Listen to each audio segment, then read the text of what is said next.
Assalamualaikum warahmatullahi wabarakatuh. Waalaikumsalam warahmatullahi wabarakatuh.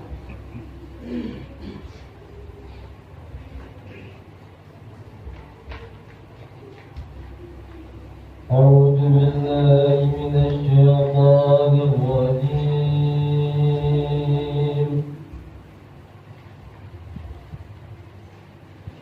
بسم الله الرحمن الرحيم.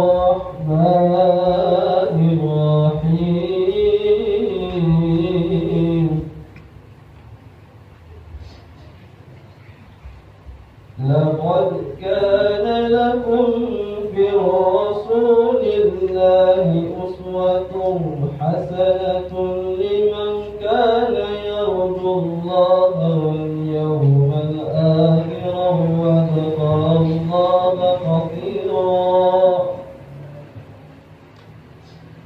ولما رأى المؤمنون أحزابا قالوا هذا ما وعدنا الله ورسوله وصدق الله ورسوله وبدا لهم إلا إيمانا وتسليما.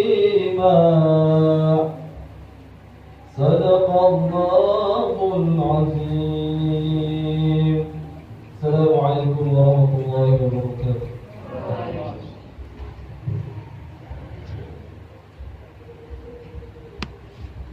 Assalamualaikum warahmatullahi wabarakatuh. Waalaikumsalam warahmatullahi wabarakatuh. Bismillahirrahmanirrahim. Alhamdulillahirabbil alamin. Nahmaduhu wa nusalli wa nusallimu ala rasulihil karim wa ala alihi wa sahbihi ajma'in. Rabbi shrah li sadri wa yassir li amri wahlul 'uqdatam min lisani yafqahu qawli. Amma ba'd. Alhamdulillahirabbil alamin. Jamaah yang sama-sama dirahmati Allah Subhanahu wa taala. Bapak Ibu kaum muslimin wal muslimat, khususnya yang kami muliakan, menghormati badan keimaman beserta badan takmir Masjid Nurul Taqwa. Alhamdulillah pada malam hari ini kita kumpul di sini, kita duduk di sini untuk memperingati, merayakan Maulid baginda Nabi Muhammad SAW, hari kelahiran makhluk yang paling mulia, makhluk yang paling istimewa di hadapan Allah, yaitu baginda Nabi Muhammad SAW. Kalau kita melihat biasanya di sosmed atau di media-media sosial yang lain, masih banyak orang-orang yang tidak suka atau mengatakan bahwa Maulid ini adalah sesuatu yang tidak ada contohnya atau sesuatu yang tidak ada di dalam Islam. Ya. Kalau orang mengatakan Maulid itu tidak ada dalam Islam, berarti dia kufur. Karena Maulid itu artinya hari kelahiran baginda Nabi. Maulid, ya. Maulid itu isim makan dari kata-kata walada, yaitu Maulid itu tempat waktu kelahiran Nabi, isim zaman, tempat kelahiran, waktu kelahiran Nabi. Kalau dia mengatakan Maulid itu enggak ada, berarti Nabi enggak ada. Jadi Maulid itu menampakkan rasa kegembiraan, rasa senang, rasa gembira sebab lahirnya baginda Nabi Muhammad SAW. Dan itu sudah seharusnya, selayaknya, sepantasnya, wajib kita sebagai umatnya merasa bangga dengan wujudnya baginda Nabi SAW. Dan itu perintah Allah di dalam Al-Quran. Jadi kalau ada orang bertanya mana dalil yang merayakan Maulid, di Al-Quran ada. Dalam surat Yunus itu ada ayat Qul bifadlillahi wa birahmatihi fabidzalika falyafrahu. Katakanlah wahai Muhammad, katakanlah kepada umatmu, bifadlillahi wa birahmatihi fabidzalika falyafrahu. Hendaklah mereka bergembira dengan anugerah dan rahmat Allah. Allah perintahkan pada kita, hendaklah kita ini bergembira jika mendapatkan anugerah dan rahmat dari Allah Subhanahu wa taala. rahmat terbesar buat umat ini adalah wujudnya baginda Nabi Sallallahu Alaihi Wasallam. Baginda Nabi itu rahmat. Dalilnya mana? Al-Quran juga. Wa ma arsalnaka illa rahmatan lil alamin. Tidaklah aku mengutus engkau kecuali menjadi rahmat buat seluruhnya. Jadi wujudnya baginda Nabi itu rahmat, diutusnya baginda Nabi itu rahmat. Dan Allah perintahkan kita kalau dapat rahmat, tampakkan kegembiraan. Dan rahmat terbesar buat umat ini ya wujudnya baginda Nabi. Maka kita menampakkan rasa gembira, rasa senang dengan kelahirannya baginda Nabi, itu bagian daripada perintah Allah. Kemudian dalam satu hadis Nabi pernah ditanya an shaumi yaumil itsnin, tentang puasa hari Senin. Maka Nabi mengatakan dzaka yaum wulidtu fi. Hari itu hari aku dilahirkan. Jadi Nabi setiap Senin puasa. Begitu Nabi ditanya kenapa setiap Senin puasa, beliau menjawab karena itu hari aku dilahirkan. Jadi justru Nabi itu malah lebih istilahnya lebih luar biasa lagi, merayakan kelahirannya setiap pekan, setiap hari Senin, bukan hanya setahun sekali.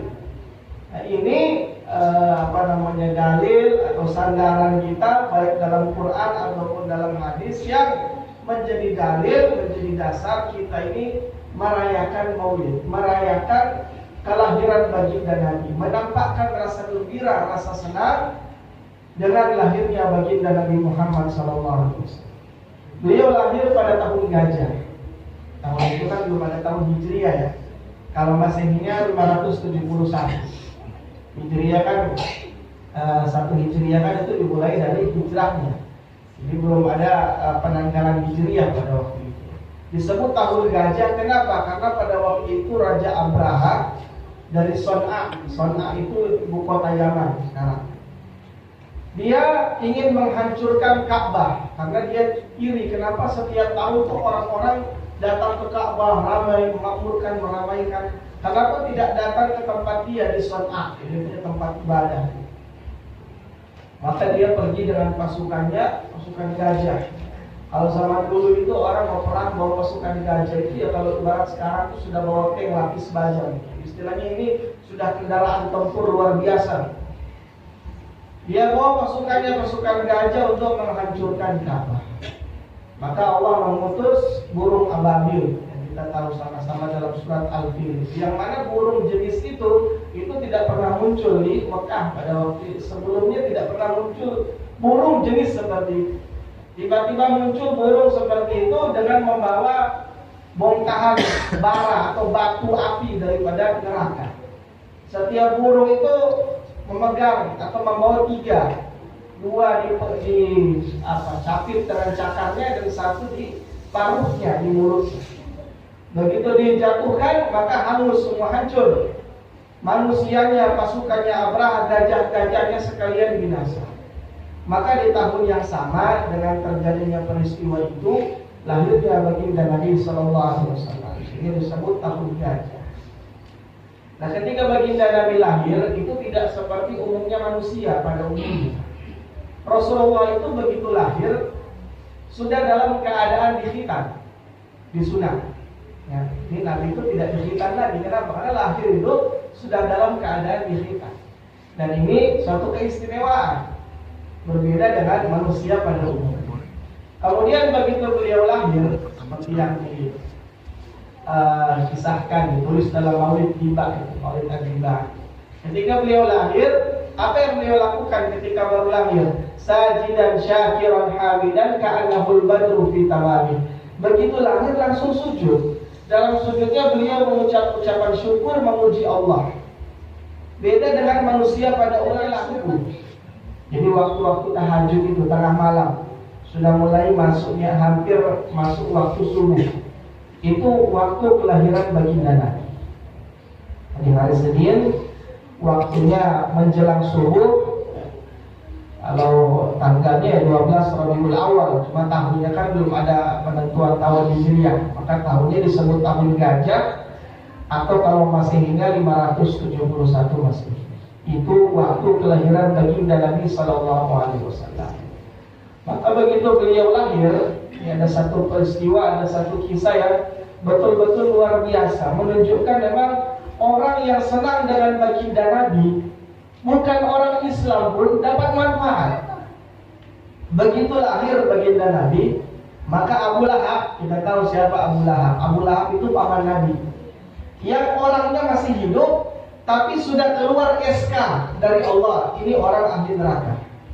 Orangnya masih hidup, tapi surat Tabbat Yada Abi Lahab wa Tab itu sudah turun. Ini SK dari Allah, ini orang ahli neraka. Artinya sampai mati tidak mungkin dapat hidayah.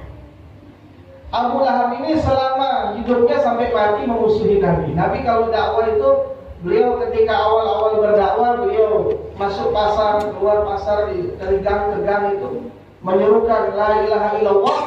Abu Lahab di belakang itu mengikuti, dibilang kadzab, tukang bohong, pendusta, jangan didengarkan. Itu Abu Lahab. Nah, Abu Lahab ini ketika Nabi baru lahir, dia punya budak. Abu Lahab itu punya budak perempuan namanya Tuwaibah. Tuwaibah datang kepada Abu Lahab memberikan berita, kabar, wahai Abu Lahab, saat ini engkau baru saja punya keponakan laki-laki. Istri dari saudaramu telah melahirkan seorang bayi laki-laki. Maka saking senangnya Abu Lahab mendapatkan berita itu, maka Abu Lahab merdekakan budaknya tadi. Tuwaibah, kamu merdeka. Karena senangnya Abu Lahab mendengar berita bahwa Nabi lahir, budaknya dimerdekakan. Akhirnya ketika sudah wafat, begitu Abu Lahab sudah wafat, ini diceritakan dalam kitab Sahih Bukhari.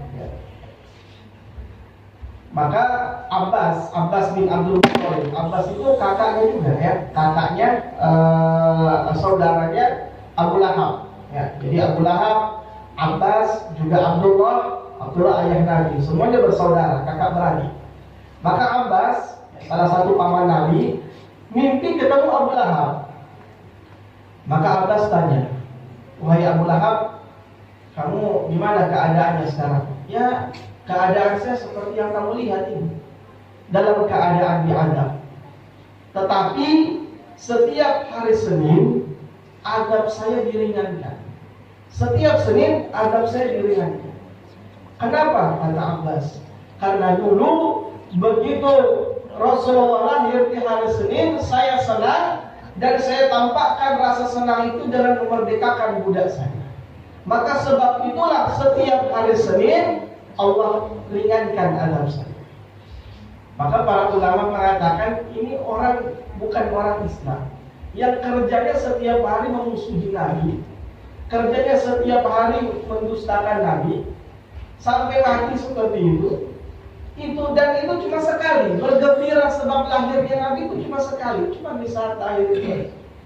Itu pun dapat manfaat. Apalagi orang Islam yang setiap hari mengamalkan sunnah baginda Nabi, setiap hari mengajarkan.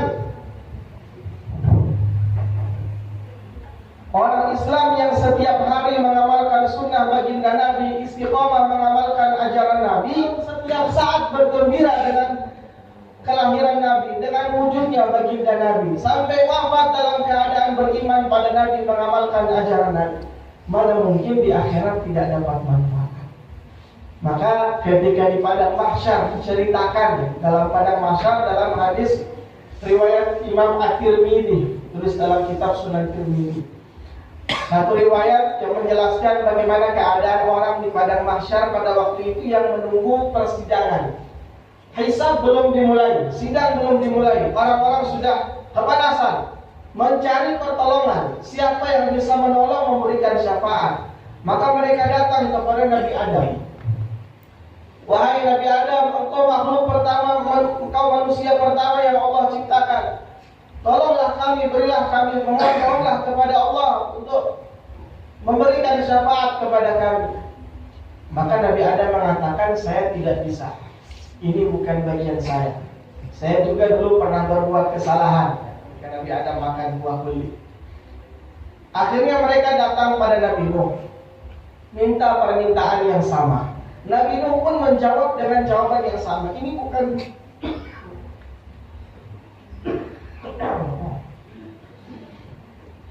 bukan bagian saya tidak bisa. Datang pada Nabi Musa. Nabi Musa juga mengatakan jawaban yang sama. Ini bukan bagian saya tidak bisa. Nafsi-nafsi, sendiri-sendiri. Datang pada nabi-nabi, jawabannya sama. Sampai yang terakhir datang pada baginda Rasulullah SAW. Begitu datang pada baginda Nabi, maka Rasulullah ketika dimintai seperti itu, Rasulullah langsung bersujud, kemudian memuji-muji Allah, sampai Allah mengatakan, ya Muhammad, wahai Muhammad, irfa' raksak, angkat kepalamu. Sal tu'tah, mintalah maka permintaanmu akan diberi. Isfa' tusyafa', berikanlah syafaat, maka syafaatmu akan diberi.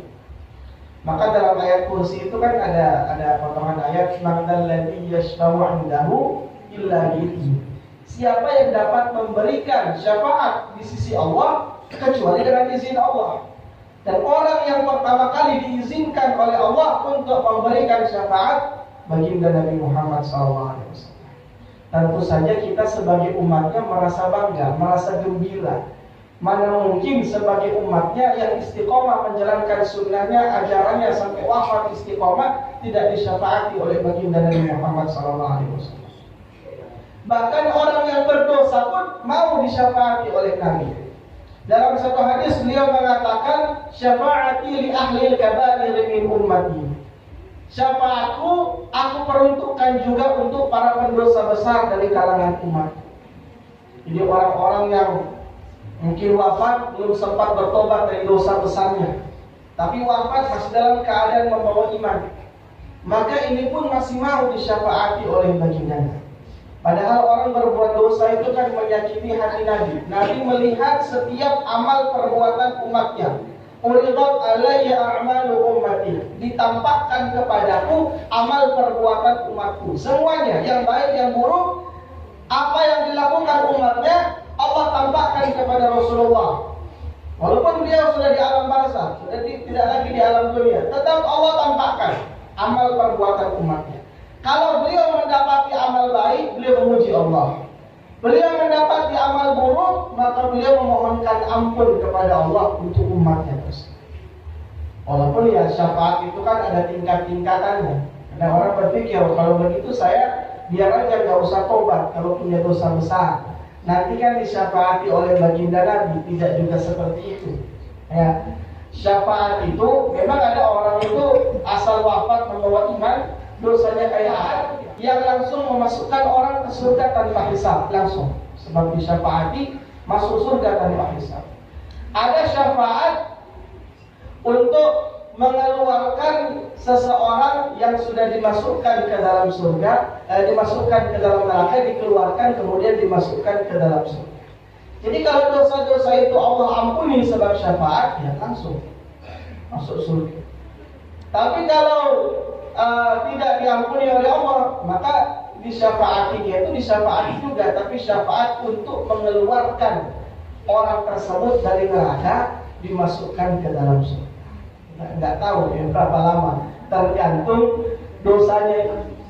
Maka sebagai umat baginda Rasulullah SAW, kita harus merasa bangga, karena setiap nabi zaman dulu itu berdoa minta dijadikan umat baginda Nabi. Nabi Rasul berdoa pada Allah ingin juga dijadikan umat baginda Nabi Muhammad SAW. Tapi di antara sekian banyak nabi itu yang dikabulkan oleh Allah satu, yaitu Nabi Isa, yang akan turun di akhir zaman, bukan bawa syariat baru, tapi membawa syariat Rasulullah SAW. Bukan sebagai nabi akhir zaman itu sebagai nabi, tapi sebagai umat baginda Rasulullah, membawa syariat baginda Rasulullah SAW. Itu Nabi Isa. Maka di antara cara bersyukur kita, menampakkan rasa gembira kita sebab wujudnya baginda Nabi, senangnya kita menjadi umat baginda Nabi, di antara caranya perbanyak sholawat. Baca sholawat kepada Rasulullah sekurang-kurangnya satu hari 100 kali, 200 kali, sekemampuan. Nabi mengatakan Man shalla alayya salatan wahidan sallallahu biha alayya 'ashra. Barang siapa yang bersolawat padaku satu kali, Allahumma salli ala sayyidina Muhammad sallallahu ala Muhammad, satu kali, maka Allah akan bersolawat padanya 10 kali. Solawat dari Allah itu apa? Mencucuri rahmat. Itu solawat dari Allah. Bahkan ketika Allah memerintahkan kepada kita untuk bersolawat, sebelumnya Allah berfirman dulu, memberitahu dulu kepada kita, sesungguhnya Allah dan para malaikatnya yusalluna 'alan nabi, bersolawat kepada Nabi. Baru Allah merintahkan kita, ya ayyuhalladzina amanu sallu 'alaihi wa sallimu taslima. Wahai orang-orang yang beriman, bersolawatlah dan ucapkanlah salam kepada. Jadi setiap hari harus ada solawat yang kita baca. Jangan setiap hari baca solawat kita tidak pernah. Ya, solawat itu macam-macam, ada sallallahu ala Muhammad, tidak yang pendek seperti itu. Sallallahu ala Muhammad, sallallahu alaihi wasallam, sallallahu ala Muhammad, sallallahu alaihi wasallam, atau Allahumma salli wa sallim ala sayyidina Muhammad. Jadi ada solawat, ada salam. Itu setiap hari kita baca 100 kali, 200 kali, ya. Kalau sampai ribuan kali lebih bagus. Maka oleh karena itu Bapak Ibu yang sama-sama dirahmati Allah, jadikan waktu kita setiap hari itu ada waktu yang kita gunakan untuk sholawat. Dan sholawat ini bisa kita baca kapan saja, sambil duduk, sambil berdiri, sambil berbaring, bisa sholawat. Sambil mengerjakan sesuatu, tangan kita berbuat, mulut kita bisa sholawat. Ibu-ibu kalau di rumah masak, tangannya bergerak mengaduk-ngaduk masakan, mulutnya bersolawat. Kan masaknya pakai tangan, ya. Daripada mulutnya sambil nyanyi dangdut, ya, atau apa, lebih baik sholawat. Supaya begitu habis masak, dimakan sama suami dan anak, jadi kuat ibadah. Kenapa? Karena penyedap rasanya sholawat. Ya. Jadi kalau ibu punya suami kok ke masjid malas, anak ke masjid malas, ya, mungkin sholat pun kadang-kadang malas. Coba dikoreksi, Bu. Jangan-jangan masaknya sambil nyanyi dangdut, ya. Itu sholawat. Kemudian di antara cara kita menampakkan rasa senang, rasa gembira dengan wujudnya baginda Nabi, dijadikannya kita umat baginda Nabi yang berat-berat, kita bicara yang ringan saja, ya. Karena Nabi itu mencontohkan kepada kita dari hal yang terkecil sampai yang terbesar. Kita tidak bicara yang besar-besar dulu, kita bicara yang ringan yang terjadi di kehidupan kita sehari-hari. Apa itu? Makan, minum, tidur, masuk WC, keluar WC, dan lain sebagainya. Rasulullah mengajarkan kepada kita kalau makan pakai tangan kanan, sambil duduk jangan berdiri, kemudian sebelum makan, setelah makan baca doa. Minum pun juga begitu, menggunakan tangan kanan juga sambil duduk. Kemudian Nabi mengajarkan pada kita kalau tidur, maka sebelum tidur wudhu dulu, sebelum tidur baca doa dulu. Kemudian begitu pula dengan bangun tidur. Mengajarkan pada kita kalau mau buang hajat, masuk kamar mandi, kaki kiri dulu baru kaki kanan. Kemudian buang hajat juga sambil duduk. Karena banyak orang itu mungkin kalau buang air besar duduk ya jelas iya. Tapi banyak terutama laki-laki itu kadang-kadang buang air kecil berdiri. Ini tidak sesuai dengan sunnah baginda. Nabi mengajarkan pada kita ketika buang hajat, buang air besar, buang air kecil, entah laki-laki, entah wanita, Nabi memerintahkan harus buang hajat dalam keadaan ini. Kemudian ketika itu istinja, jangan sampai meremehkan istinja. Istinja itu wajib hukumnya. Banyak orang habis buang air kecil tidak istinja. Istinja itu diperintahkan oleh Nabi, diwajibkan oleh Nabi. Satu hari Nabi pernah melewati 2 kuburan bersama salah seorang sahabatnya sedang berjalan, tiba-tiba melewati ada 2 kuburan. Nabi mengatakan kedua penghuni kubur ini sedang diazab. Yang satu gara-gara suka mengadu domba, yang satu gara-gara tidak beres istinjanya. Buang air kecil tidak istinja. Jadi tidak istinja itu bisa menyebabkan atau salah satu penyebab azab kubur. Maka Nabi memerintahkan pada kita istinja setelah kita buang hajat. Kemudian keluar dari Kamar mandi Nabi mengajarkan kaki kanan itu baru kaki kiri. Ini sunnah dalam kehidupan sehari-hari yang terkadang banyak orang menyepelekan. Alah langsung aja tere-tere mau kaki kanan kiri langsung aja ya. Mau istinja atau enggak ya. Mau tangan kiri tangan kanan makan. Ini kadang-kadang banyak orang yang masih menyepelekan. Padahal itu sunnah baginda Nabi. Yang ringan-ringan nanti disepelekan. Bagaimana kalau kita bicara yang besar-besar? Oh, Nabi itu kalau sholat malam itu sampai kakinya bengkak-bengkak. Kita nggak bicara itu dulu ya. Itu sudah ya. Yang kecil-kecil ini dulu. Kalau yang kecil-kecil yang dalam kehidupan sehari-hari ini kita kerjakan, maka insya Allah sunnah-sunnah yang lain yang lebih besar dari itu, lebih di tingkatan di atasnya, insya Allah Allah berikan kemudahan untuk kita mengamalkan. Tapi kalau yang kecil-kecil ini yang kita sepelekan, tidak kita kerjakan, kita abaikan, maka nanti dikhawatirkan orang kalau terbiasa meremehkan sunnah nanti meremehkan yang lain. Maka jangan meremehkan sunnah baginda Nabi. Apa yang diajarkan oleh Nabi? Nabi mengajarkan kepada kita ketika kita masuk ke dalam rumah, maka dahulukan kaki kanan, baru kemudian kaki kiri. Ketika keluar dari rumah, kaki kiri baru kaki kanan. Sama halnya masuk dalam masjid juga seperti itu. Kemudian masuk ke dalam rumah mengucapkan salam. Masuk ke dalam masjid baca doa masuk masjid dan seterusnya. Itu ajaran-ajaran Nabi yang terjadi dalam kehidupan kita sehari-hari, tidak lepas dari aktivitas harian kita. Maka kita perhatikan setiap aktivitas yang mau kita lakukan, apa yang diajarkan oleh Nabi dalam perbuatan atau amal yang mau saya lakukan. Bahkan sampai urusan korek gigi, tusuk gigi itu ada hadisnya, ada riwayatnya. Dalam Sunan Abu Dawud itu ada riwayat hadisnya. Korek gigi Nabi mengatakan kalau itu diambil, dikeluarkan makanan yang nyangkut itu dengan jari, maka buang, jangan ditelan. Tapi kalau dikeluarkan dengan lidah, ya korek-korek dengan lidah terus lepas, boleh ditelan. Sampai urusan korek gigi pun ada dalam Islam. Makanya Islam itu agama yang paling lengkap. Urusan yang paling besar, urusan yang paling kecil, sampai urusan masuk kamar mandi, urusan potong kuku, urusan korek gigi, ada semua arahan dari Nabi. Maka oleh karena itu sudah selayaknya sepantasnya kita merasa gembira dengan cara kita banyak sholawat pada Nabi dan kita istiqomah setiap hari menjalankan sunnah baginda Nabi Sallallahu Alaihi Wasallam. Karena tidak ada yang diinginkan Nabi dan umatnya selain itu. Ada seorang sahabat datang pada Rasulullah, ya Rasulullah, engkau sekarang ini hidup di tengah-tengah kami. Kita masih bisa berjumpa, masih bisa bertatap muka.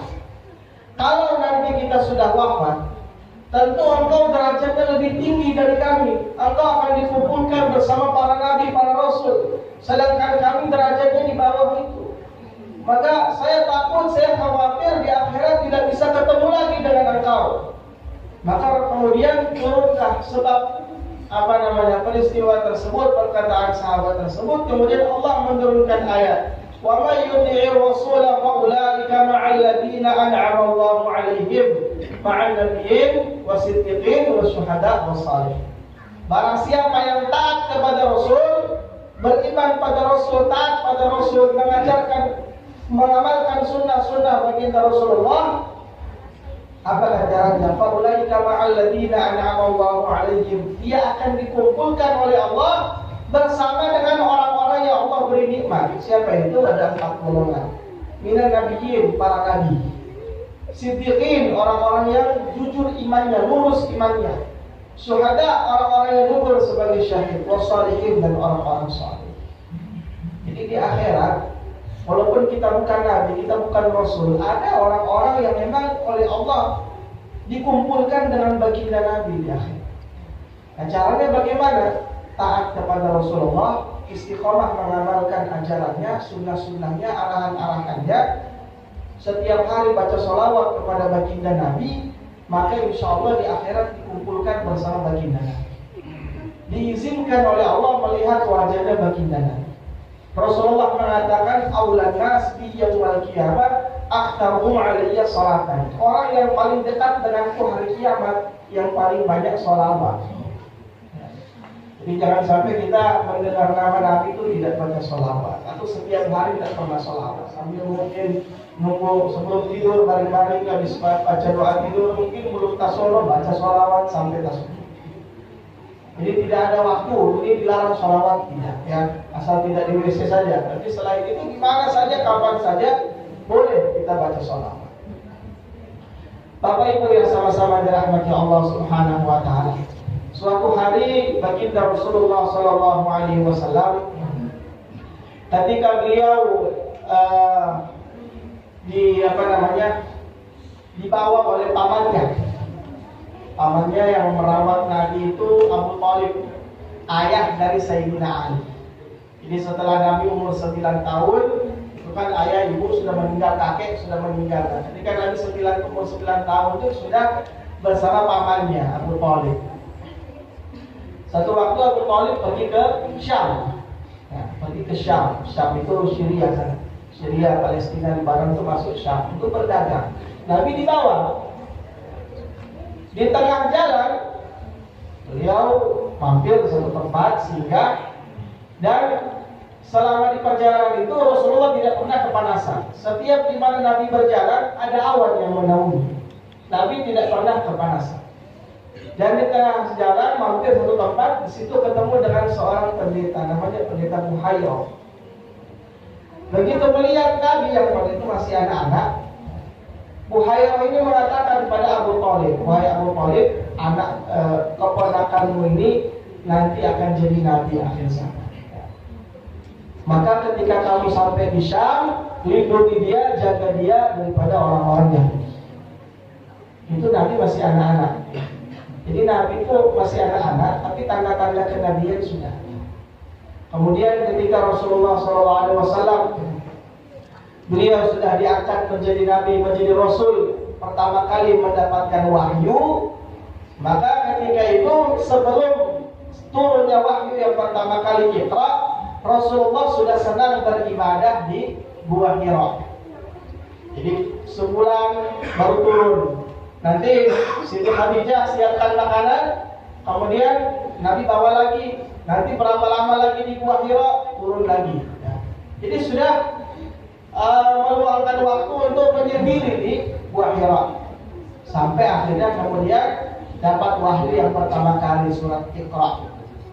Ketika kembali dalam keadaan menggigil, kemudian minta diselimuti oleh sama istrinya, diselimuti sama Siti Khadijah. Kemudian turun ayat, "Ya ayyuhal muddatsir qum fa." Wahai orang-orang yang berselimut, bangkitlah dan berikan peringatan. Itulah perintah pertama kali Rasulullah diperintahkan untuk berdakwah. Wahyu yang 40 tahun itu 13 tahun di Mekah, kemudian 10 tahun di Madinah. Jadi ketika umur 53 tahun hijrah ke Madinah, sampai 10 tahun, 63 tahun beliau meninggal dunia di kota Madinah. Umur 63. Itu baginda Nabi. Dan Rasulullah itu senang, Rasulullah itu suka kalau melihat umatnya itu setiap hari berbondong-bondong mengamalkan sunnah beliau. Karena ditampakkan kepada Rasulullah. Allah tampakkan, Allah tahu. Ada orang itu yang Allah kasih keistimewaan mimpi ketemu Rasulullah. Kita kadang-kadang mimpi jangankan mimpi ketemu Rasulullah ya, mungkin mimpi dikejar anjing sering kan ya, atau mimpi mimpi julid mungkin sering ya. Mimpi ketemu Nabi itu satu pemberian dari Allah yang tidak Allah berikan kepada setiap orang. Ini luar biasa, Allah memberikan kesempatan orang itu mimpi ketemu baginda. Maka setidak-tidaknya, bahkan ada sebagian ulama itu bukan dalam mimpi, dalam keadaan melek, keadaan sadar, itu ada yang bisa melihat baginda Nabi. Allah pertemukan dengan baginda Nabi. Ada sebagian ulama yang derajatnya sampai seperti itu. Itu diantaranya Imam Suyuti yang mengarang tafsir Jalalain ini, Al-Imam Jalaluddin Asy'ari. Jadi ada yang sampai seperti itu. Kita setidak-tidaknya sebelum wafat itu insya Allah kita mohon pada Allah, bisa Allah berikan kepada kita anugerah mimpi ketemu baginda Nabi. Caranya bagaimana? Banyak baca sholawat, istiqomah dengan sunnah. Cuma itu saja. Maka rugi sungguh rugi orang yang di dunia, di akhirat pun tidak pernah melihat wajah baginda Nabi. Nabi itu di akhirat punya telaga, namanya telaga Kautsar. Setiap orang, setiap umatnya akan diberikan minum oleh baginda Nabi dari telaga Kautsar dari tangan beliau. Maka rugi sungguh rugi orang yang diusir oleh Nabi. Karena ada sebagian orang ketika mau datang oleh malaikat Jibril ditahan. Wahai Jibril, itu umatku, kenapa kau tahan? Ini bukan umatmu. Mereka orang-orang yang telah merubah ajaranmu, tidak pernah mengamalkan ajaranmu, diusir. Maka Nabi pun mengusirnya. Maka kita jangan sampai termasuk orang seperti itu. Dengan diizinkannya Allah mengizinkan kepada baginda Nabi untuk mensyafaati umatnya, dan kita berharap kita termasuk umatnya yang mendapat syafaat. Itu caranya yang tadi, banyak baca sholawat, istiqomah mengamalkan sunnah. Cuma itu saja, tidak ada yang lain, ya. Oleh karena itu, Bapak Ibu yang sama-sama dirahmati Allah Subhanahu wa taala, mulai dari saat ini, sekarang ini, yang dulu jarang sholawat, perbanyaklah baca sholawat. Yang dulu mungkin masih banyak menyepelekan sunnah dalam kehidupan sehari-hari, istiqomahlah mengamalkan sunnah-sunnah baginda. Jadi luar biasa, Nabi itu memang, ya, beliau yang dipuji oleh Allah di Al-Quran itu akhlaknya. Akhlak baginda Nabi itu diantara yang paling menonjol atau yang paling luar biasa itu idfa' billati hiya ahsan fa idzal ladzi bainaka wa bainahu 'adawatun ka'annahu waliyyun hamim. Nabi itu membalas keburukan orang dengan kebaikan. Itu Nabi. Ketika di Thaif, ya, Rasulullah dilempari batu, dilempari kotoran unta. Malaikat sudah menawarkan, kalau kau mau aku timpakan gunung ini ke penduduk Thaif, hancur semua. Rasulullah mengatakan apa? Tidak, jangan. Kalau mereka tidak mau beriman, aku berharap anak keturunan mereka yang beriman. Malah Nabi doa, ya Allah, ampunilah kaumku, ampunilah umatku, karena sesungguhnya mereka tidak tahu. Cuma kalau kita begitu, biar mampus itu. Pas sudah kasih habis itu. Tapi Nabi nggak begitu. Ya. Nabi membalas keburukan orang itu dibalas dengan kebaikan. Kalau orang membalas kebaikan dengan kebaikan itu biasa, balas budi namanya. Kalau keburukan dibalas keburukan itu balas dendam. Tapi ada orang, keburukan orang pada dia dibalas dengan kebaikan. Itu luar biasa. Itu akhlak baginda. Ya. Ada orang mencaci kita nggak balas caci, kita doakan. Dicaci lagi, doakan lagi. Nanti lama-lama berhenti mencaci. Ya. Kalau dicaci kita balas caci sampai kiamat nggak selesai. Tapi kalau kita dicaci, kita dihina, kita doakan. Kita dihina, kita doakan. Dan Nabi itu diantara sifat beliau, kalau beliau dicela, diri beliau, pribadi beliau diejek, beliau memaafkan, beliau tidak membalas. Tapi kalau syariat yang dihinakan, agama yang diolok-olok dihinakan, maka tidak ada yang bisa menghalangi kemarahan baginda Nabi. Itu diantara sifatnya Rasulullah SAW. Sehingga pokoknya banyak sekali kemuliaan baginda Nabi. Tidak ada kurang pun. Fisiknya sempurna, akhlaknya sempurna, zahirnya sempurna, batinnya sempurna. Itu baginda Nabi. Sehingga ada seorang penyair yang bikin syair. Wa akmala minka lam taraqqat 'aini wa ajmala minka lam talid nisa'u. Khuliqta mubarra'an min kulli 'aibin ka'annaka qad khuliqta kama tasha'. Tidak ada yang lebih sempurna yang pernah dilihat oleh mata melebihi engkau. Tidak ada anak yang lebih sempurna yang pernah dilahirkan oleh seorang wanita melebihi engkau. Engkau diciptakan bebas dari segala macam cacat. Seakan-akan engkau diciptakan seperti apa yang engkau inginkan. Seakan-akan Allah bertanya dulu, wahai Muhammad, engkau ingin wajah yang seperti apa? Engkau ingin rambut yang seperti apa? Engkau ingin mata, hidung, mulut yang seperti apa? Seakan-akan seperti itu. Fisiknya sempurna. Sampai-sampai salah satu pendeta Yahudi namanya Abdullah bin Salam. Begitu Nabi hijrah ke Madinah, kan masih banyak orang Yahudi yang tinggal di Madinah. Begitu melihat Nabi, maka Abdullah bin Salam mengatakan apa? Wajah seperti ini tidak mungkin wajah pembohong. Melihat wajah baginda Nabi itu dapat hidayah. Fisiknya sempurna, luar biasa. Nabi itu tidak terlalu tinggi, tidak terlalu pendek fisik. Kulitnya putih kemerah-merahan. Ya. Jadi kalau marah tuh nampak sekali merah wajah.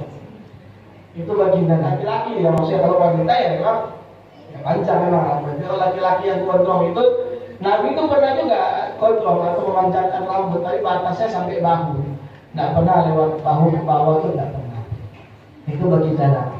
Kemudian beliau itu kalau jalan selalu menundukkan pandangan dan keluar bau wangi daripada tubuh beliau. Keringatnya wangi.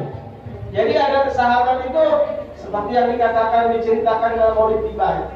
Kalau lewat di satu tempat, itu tahu tadi Nabi lewat sini. Dari mana tahunya? Dari bau yang dicium di tempat itu. Bau baginda Nabi masih ada tercium. Padahal nggak pakai minyak wangi, tapi keringatnya wangi. Kalau kita pakai minyak wangi pun keringat masih nggak wangi. Nabi itu keringatnya wangi. Bahkan ada seorang sahabiah, ya, seorang sahabat wanita. Karena satu waktu Nabi ketika tidur karena panas, ya, itu berkeringat. Itu di bawah tempat tidurnya ada wadah di situ ditaruh, sehingga keringat Nabi menetes jatuh di wadah itu. Itu dijadikan apa? Minyak wangi. Keringat Nabi itu dijadikan minyak wangi. Saking wanginya keringat kita. Ya, keringat Nabi. Kalau keringat kita nggak wangi ya. Keringat kita itu ada nggak Pak istrinya yang jadikan keringat bapak jadi minyak wangi ya? Atau mungkin ibu-ibu yang keringat suaminya jadi minyak wangi ya?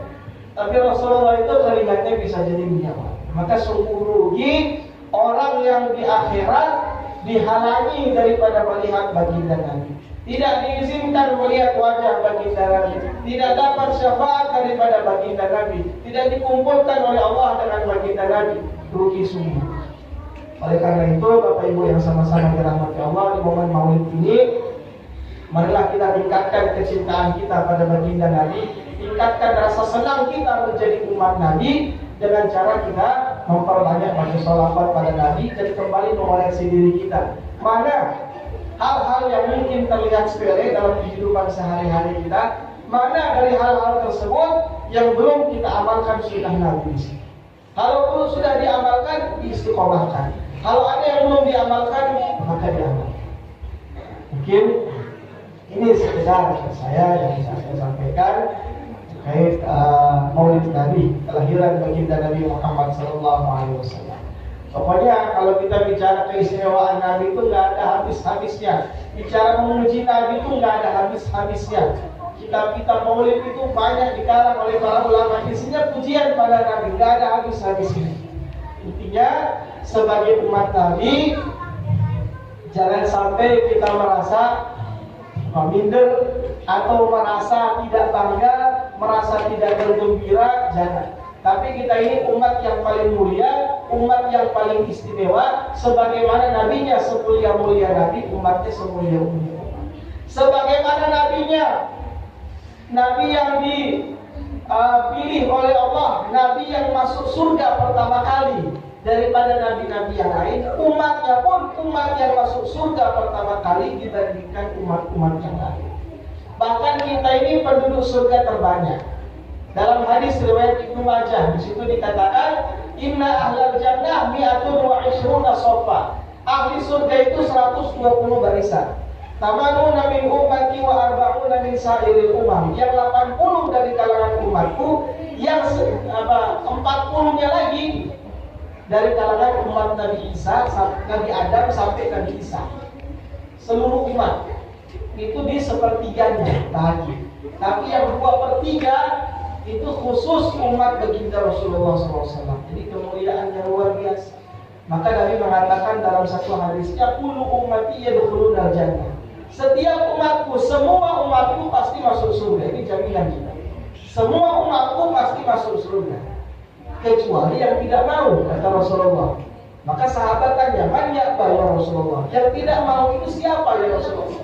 Maka Rasulullah menjawab simpel, man ata'ani dakhalal jannah wa man asani faqad aba. Yang taat pada saya saya, taat kepadaku, mengamalkan ajaranku, sunnahku, dialah yang mau masuk surga. Yang tidak, yang membangkang, mengingkari, maka dialah yang tidak mau masuk surga. Jadi orang yang taat pada Nabi, mengamalkan sunnah Nabi, dialah yang mau masuk surga. Yang tidak mau taat pada Nabi, maka dia yang tidak mau masuk surga. Ini sudah jaminan dari Nabi. Maka terus sampai akhir hayat, sampai wafat, jangan sampai kita meninggalkan la ilaha illallah Muhammadur Rasulullah.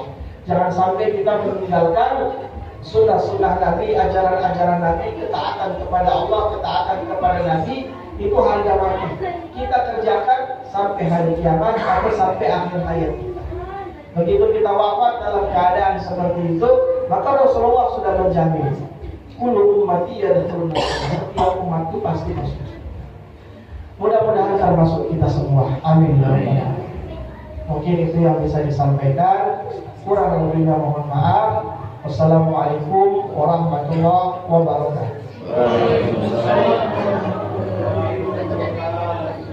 Rapat ini akan lebih menihal lagi.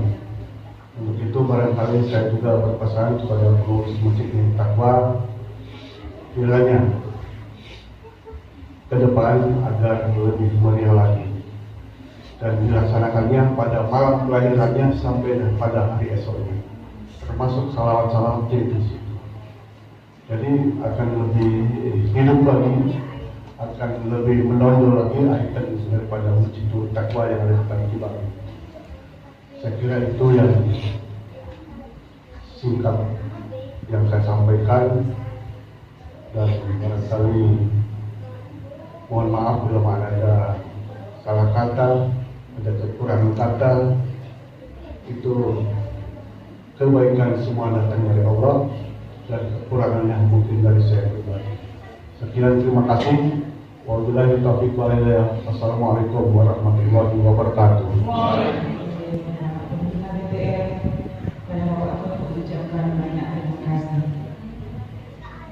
Jemaah kita mulai dengan oleh Allah Subhanahu wa taala. Kita telah sampai pada penghujung acara dan kita akan mendengarkan doa yang akan dibawakan oleh Bapak Imam Sandu. Kepada Bapak, waktu dan baiklah dipersilakan.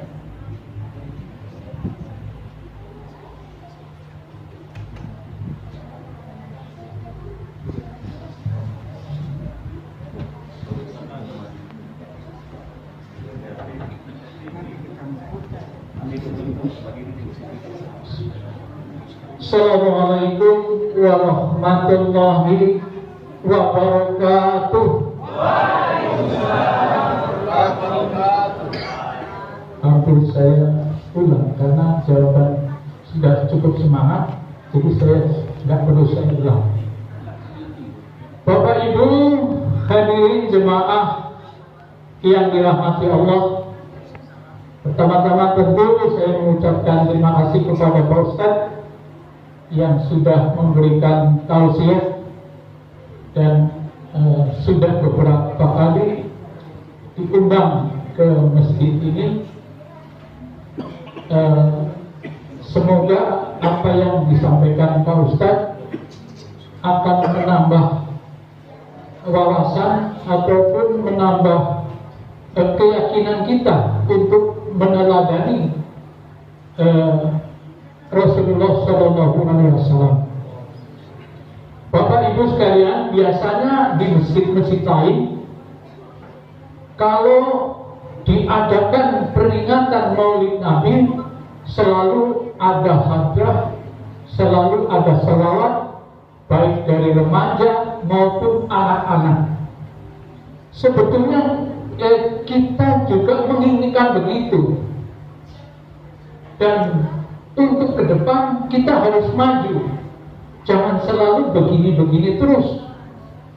Oleh karena itu saya akan memberikan tawaran kepada ibu bapak sekalian. Kalau setuju, kita akan mengadakan fasilitas hadrah atau rebana. Apakah setuju ibu bapak? Setuju. Kompak juga. Apa setuju? Dan kompak. Oleh karena itu saya akan mencoba. Kalau satu rebana yang cukup bagus, Kalau soal nanti carinya kemana, kita bisa menghubungi minta bantuan sama Pak Ustadz. Kalau di Pak Ustadz pasti tahu itu daerah mana yang bisa mendapatkan rebana yang bagus. Nah, lalu kita didik remaja, anak-anak untuk bersolawat, karena solawat ini akan lebih sahih kalau kita iringi dengan rebana. Kalau 50.000, kalau 100, kakak kan 5 juta. Kalau seandainya belum cukup, minta lagi, no? Nah, kemudian itu yang pertama ya. Yang kedua, untuk tahun depan ini masjid ini harus bersih. Kalau ada peringatan-peringatan begini, kita harus mempunyai ruangan yang spesial. Ruangannya spesial itu untuk peringatan hari-hari besar Islam, bisa untuk pengajian, bisa untuk bermain anak-anak. Oleh karena itu, tanah yang masih kosong itu kita manfaatkan. Kita usahakan tempat kosong itu jadi tempat yang serbaguna. Bisa untuk peringatan, acara-acara peringatan, bisa untuk potong hewan, bisa untuk tempat parkir. Nanti mengenai desainnya kita serahkan kepada ahlinya. Kira-kira setuju Bapak Ibu? Ya 1 bulan ya 30.000, 20.000, kalau kita kumpulkan secara rutin, insya Allah kan jadi banyak. Sebab kalau ada lukis, kadang-kadang makan, kan pengaruh ke keadaan. Jadi